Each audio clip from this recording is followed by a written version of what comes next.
สุงค่ะถ่ายแถมตอนหนึงค่ะเนาะเมื่อเจ้าวิดีโอมันเซฟกับจื้อกับหูค่ะอ่า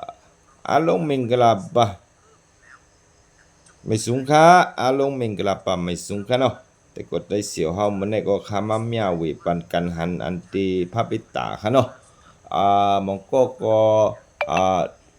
อันจึกตัวยก็มีจึกตัวยก็มีค่ะป้อมจึกตัวยก็ปัดเป็ดก็ได้ค่ะเนาะเป็นอย่างค่ะแต่ว่าอันจะจึกตัวยก็ปันแห้งใจแบ่งกันค่ะเนาะ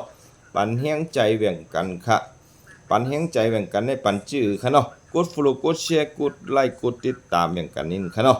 กด follow กดแชร์กดไลค์กดติดตามแบ่งกันนี่ค่ะอย่าไปลืมกด follow กดแชร์กดไลค์กดติดตามแบ่งกันค่ะเนาะแต่ก็ได้เสียถึงออนไลน์ถึงออฟไลน์ค่ะเนาะอาจารย์ใน YouTube ทั้งหลายค่ะ ข้าเขาก็มาได้ก็มาตัวอันดีคู่สองของดีติปึงทั้งใจของอันดีบนห้องว่าพระปิตาค่ะเนาะพระปิตาจะไหนนะคะมันต้องเป็นอันดีนักเล่นรุ่นเก่าจงได้มีค่ะเนาะนักเล่นรุ่นเก่าจงได้มีค่ะอันนี้ก็เป็นตอนที่สองค่ะเนาะค่ะมากดวิดีโอตอนที่สองค่ะอันนี้เป็นนักเล่งเป็นห้องว่านักเล่งรุ่นเก่าจะไหนจงได้มีค่ะอันนี้พระปิตาเนี่ยค่ะเนาะ มันเป็นศิลปะเมียวหนึ่งค่ะมันเป็นศิลปะเมียวหนึ่งเป็นห้องว่าอนุปริญญาเมียวหนึ่งค่ะเนาะการหล่อแล้วก็การออกแบบแล้วก็การนั่นที่หล่อมันจะไหนค่ะเนาะเป็นห้องว่าเป็นศิลปะเป็นห้องว่าเป็นอนุปริญญาเมียวหนึ่งค่ะมันก็เป็นอนุปริญญาเมียวหนึ่งค่ะเนาะแต่กดได้เสียวเฮาอย่าไปลืมค่ะกดติดตามกด follow กดแชร์กดไลค์อย่างกันนี่ค่ะเนาะ ข้าก็กำลังฝึกไล่ใหม่ๆค่ะเนาะแต่ก็ได้เสียวเขามันได้ก็ข้าก็มีอันดีคู่เก่าคู่สองของดีที่พึงทั้งใจก็เอามาเมียเวปันกันหันแต่ก็ได้เสียวเขามาเก็บเป็นวิดีโอแล้วก็มาเก็บเป็นเปิ้นฮ้องว่าเขาก็เก็บเป็นอ่าเก็บเป็นวิดีโอไว้ค่ะเนาะเก็บเป็นวิดีโอไว้เขาก็มาสืบทอดอันที่เปิ้นฮ้องว่าศาสนากาจำกันค่ะ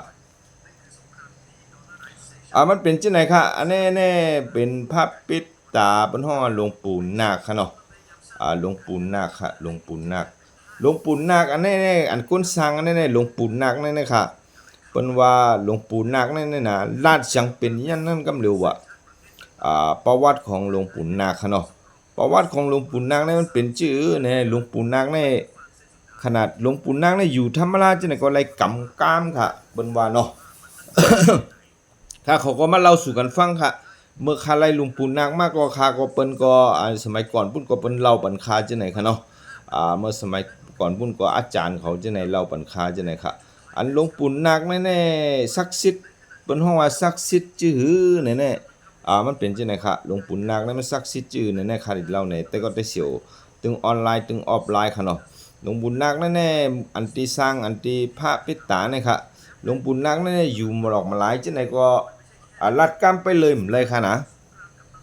ลัดกำไปเลยเลยค่ะหลวงปู่นางนี่มันลัดกำไปเลยเลยเพราะว่ามันแค่หลวงปู่นางนี่แค่เหมือนซบติบค่ะเนาะ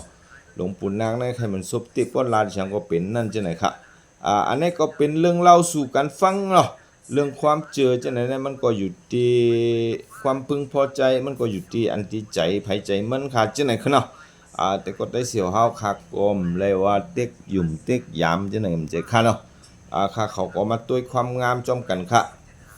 ค่ะได้จึกนะคะจังไหนค่ะค่ะว่าได้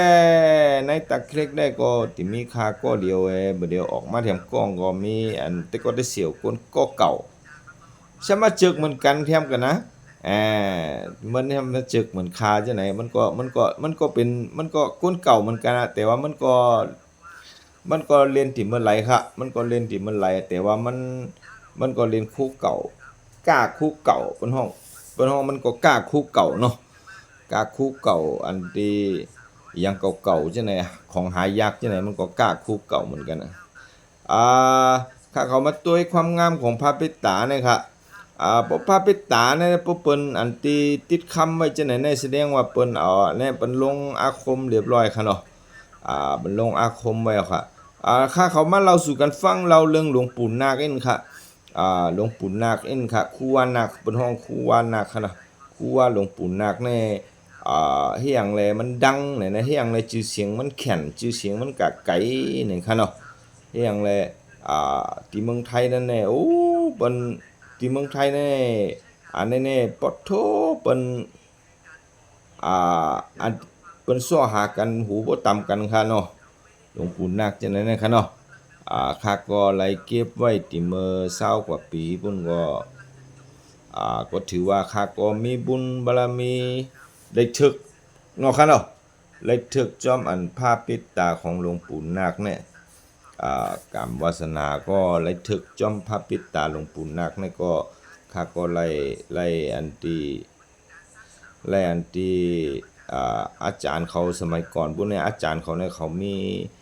ก้นเก็บอันพระเก่าจังนั้นเปิ้นมีหลายองค์เนาะเปิ้นโอ้อันเปิ้นเก็บในมิติค่าเขาในแก่ค่ะมิติค่าเขาในแก่มันบ่หันนี่จังไหนคะนะบ่เป็นเมืองไทยเนี่ยโอ้อันจ้าเปิ้นสะสมจังนั้นเนี่ยนะโอ้โลเปิ้นเฮ็ดเป็นพิธีประพันธ์กันนะพิพิธภัณฑ์เนี่ยเหมือนกับว่าเปิ้นฮ้องว่าเป็นโชว์รูมก็แม่นบ่ค่ะเมืองไทยเนี่ยเปิ้นเฮ็ดเป็นโชว์รูมก็แม่นค่ะเนาะเปิ้นเฮ็ดเป็นโชว์รูมแล้วก็เปิ้นเฮ็ดเป็นโชว์รูมแล้วก็มีการซื้อขายมีการเล่นกันโอ้ในห้างใหญ่ๆจังได๋ก็นะแถวบ่เหลียวก็ยังมีในห้างใหญ่ๆจังได๋ก็ยังมีค่ะนะที่กรุงเทพก็ยังมีอยู่ค่ะในห้างใหญ่ๆนั่นอันตั้งปุ้นก็ค่ะก็จังได๋ก็เลยลักเลยอยู่ห้างก้อยก็ตุ้ยห้างก้อยเรียนห้างก้อยจังได๋ค่ะสองห้างก้อยจังได๋ค่ะเนาะบัดเดี๋ยวนี้ก็ช่างเป็นโลกรุ่นใหม่แล้วว่าเขาก็เข้าสู่โลกอันที่ AI ก็โลก IT AI ก็มันเป็นจังได๋ค่ะ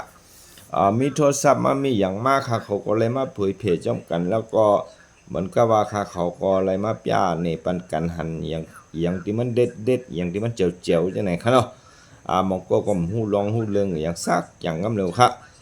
คนหม่องก็ฮู้อยู่ค่ะค่าเขาแน่มันเป็นจังได๋ค่ะค่าในช่ำเป็นคนอันที่สมัยก่อนปุ้นในช่ำขาเนี่ยบ่มีเงินจังได๋ช่ำขาช่ำบ่ใครก็มื้อค่าอันที่วัยรุ่นมื้อค่าน้อยๆเนี่ยค่ะมีเงินหาเงินไรก็ค่ะบ่ก็แอวบ่ก็กินบ่ก็ซื้อหยังค่ะถ้าที่ก็ซ้อหาของเก่าจังได๋ค่ะซ้อหาของเก่าจังได๋ซ้อหารถทิพย์เก่าๆก็ซ้อหาซื้อรถทิพย์เก่าๆจังได๋ค่ะแล้วก็พวกกระจงใส่อันที่อ่าเหรียญเก่าๆผ้าเก่าๆจังได๋ก็ข้าก็เป็นคนชอบซื้อแล้วก็ซื้อซองเอาเก็บไว้ค่ะเนาะ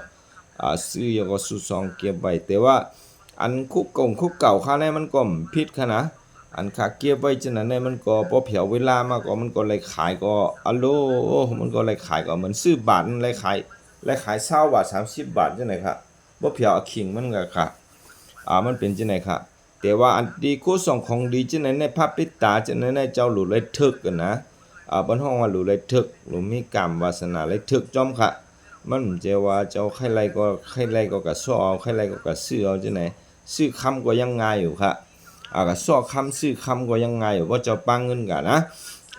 อันเหมือนคู่สองของดีที่พึงทั้งใจอันคู่เก่าคู่เก๋จังได๋แน่มันก็ง่ายๆค่ะหม้องก็เปิ้นมีไว้ก็เปิ้นปล่อยค่ะเปิ้นมีไว้ก็เปิ้นจึกเปิ้นฮักเนาะมันเป็นคู่ที่เปิ้นฮักเปิ้นจึกมันเป็นตั้งออกของอันที่คนมนุษย์เฮาตั้งออกของคนที่เมียวหนึ่งค่ะเนาะหม้องก็เลือกตั้งออกอันความมนต์ความสนุกชอบกับบาร์กับผับกับเต้นกับหยังจังนั้นค่ะเนาะกับกับเล่นไม่ยิ่งเล่นหยังจังนั้นค่ะเนาะหม้องก็ช่ำจึกอันที่ซุซ่องซ้อหาของเก่าเก็บของเก่าจังได๋หม้องก็ช่ำกะจึกวาดภาพจึกหยังคนเฮามันจึกเหมือนกันค่ะเนาะแต่ก็ได้เสียวเฮาในออนไลน์ถึงออฟไลน์คนเฮาเนี่ยมันจึกเหมือนกันค่ะข้าก็อะไรมาไล่นี่ก็ข้าก็จดใจนะเพราะว่าอย่างนั้นเนี่ยคู่เก่าข้าจังนั้นเนี่ยข้าก็เลยเก็บไว้มันหึงหนาวอันตั้งเนี่ยนะข้าก็แบบว่าชื่อแน่ๆข้าก็แบบว่า อันตั้งเนี่ยมันมีข้าเขาอันตั้งเนี่ยมันเป็นยุคอันโทรศัพท์มันถ่ายแล้วก็มันมีอินเทอร์เน็ตมีหยังจังนั้นก็มันลงไล่ค่ะเนาะอันนี้เปิ้นฮ้องว่าหลวงปู่นาคค่ะหลวงปู่นาคนั่นแน่เฮียงอะไรเปิ้นนับถือน่ะแน่อันที่เปิ้นเล่าสู่กันฟังค่ะหลวงปู่นาคนั่นแน่เฮียงอะไรชื่อว่าหลวงปู่นาคเนาะครูว่านาคเฮียงอะไรชื่อว่าครูว่านาคนั่นแน่ก็เปิ้นว่านาคนั่นแน่อาจารย์เนี่ยก็ส่วนมากเนี่ยมันจะ มันจะอยู่ในเถินค่ะเนาะหลวงปู่นาคในส่วนมากมันจะอยู่ในเถินอยู่ในป่าใช่ไหมครับหลวงปู่นาคเนี่ยนะแต่ว่ามันก็ห่มเหลืองไว้ค่ะเนาะห่มเหลืองอยู่ในเถินในป่าใช่ไหมไปน้ำส่วนมากมันใกล้หญ้าค่ะเนาะส่วนมากมันใกล้เจอหลวงปู่นาคก็มันชอบเปิ้นฮ้องว่ามันชอบออกมาอยู่ในสังคมอันที่ก้นนำๆอย่างจังนั้นครับและเปิ้นตั้งชื่อว่าเป็นหลวงปู่นาคค่ะเนาะตั้งชื่อว่าหลวงปู่นาคแล้วก็แถมข้อนึงก็หลวงปู่นาคเนี่ยมันเป็นราชสังเป็นอย่างเป็นอันนั้นค่ะหลวงปู่นาคในอย่างไรชื่อเสียงดังในมันราชสังเป็นนั่นก็เปิดว่าจังไหนแน่ชื่อเสียงดังน่ะในจนพวกคือว่าเปิ้นฮ้องว่าลูกศิษย์ลูกหาลูกศิษย์แน่ๆโหบาแลอ่าลูกศิษย์ลูกหาเนี่ยก็เฮาว่าเหมือนกับว่าอาจารย์อ่า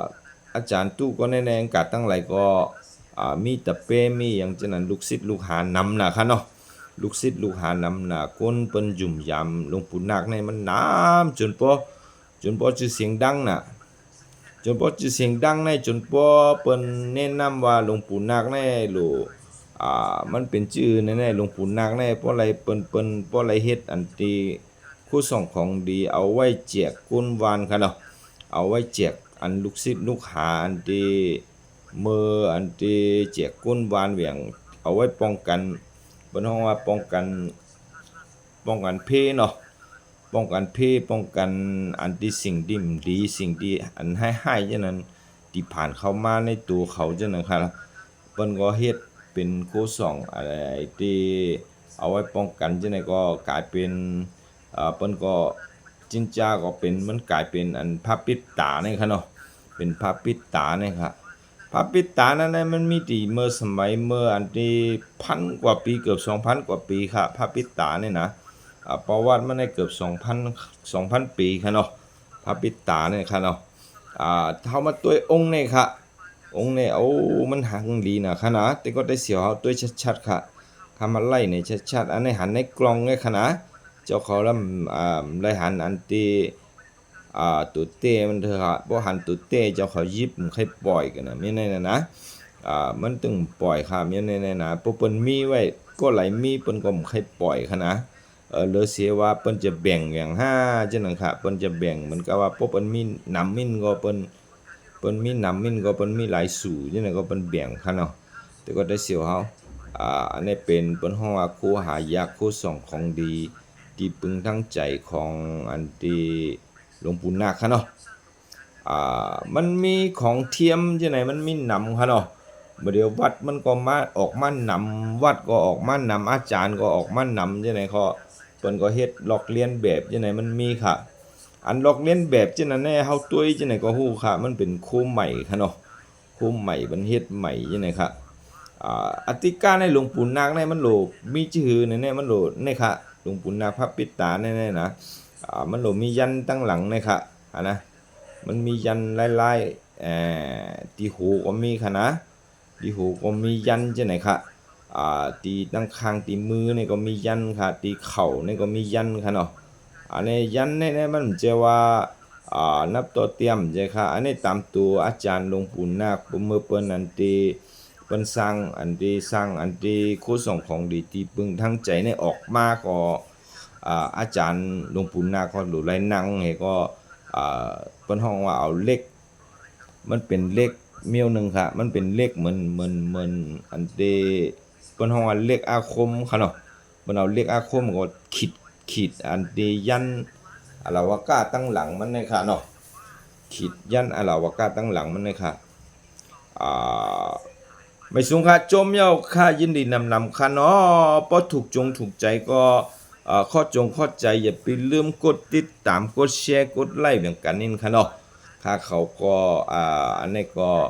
ค่าก็เลยมาเมียวไว้ปันแต่ก็ได้เสียวเลยหันค่ะเนาะแต่ก็ได้เสียวใน Facebook ว่าค่ะเนาะแต่ก็ได้เสียวอันที่จานที่บ่เดียวช็อปตัวออนไลน์ถึงออฟไลน์จังได๋ก็เลยข่าวก็มาเมียวไว้ปันแต่ก็ได้เสียวค่ะเนาะอันนี้เป็นห้องหลวงปู่นาคหูกระต่ายค่ะหายากขนาดค่ะหายากขนาดค่ะเนาะจังได๋ค่ะคู่ส่องของดีนี่มันเป็นจังได๋ค่ะเนาะ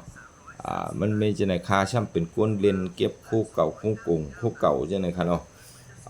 ข้าก็ไล่มาไล่ป้าแหน่แต่ก็ได้เสียวว่าอ่าคู่สองของดีที่ปึงทั้งใจแน่เฮียงเลยเปิ้นว่าเป็นคู่สองของดีที่ปึงทั้งใจค่ะเนาะอย่าไปลืมกด Follow กดแชร์กดไลค์กันกันอินค่ะเนาะมื้อนี้ก็ข้าก็ไลค์กันแน่ค่ะไม่สูงค่ะโจมยาวค่ะลงมิงกลาบะลงมิงกลาบะยินดีหลายๆค่ะโจมยาวค่ะ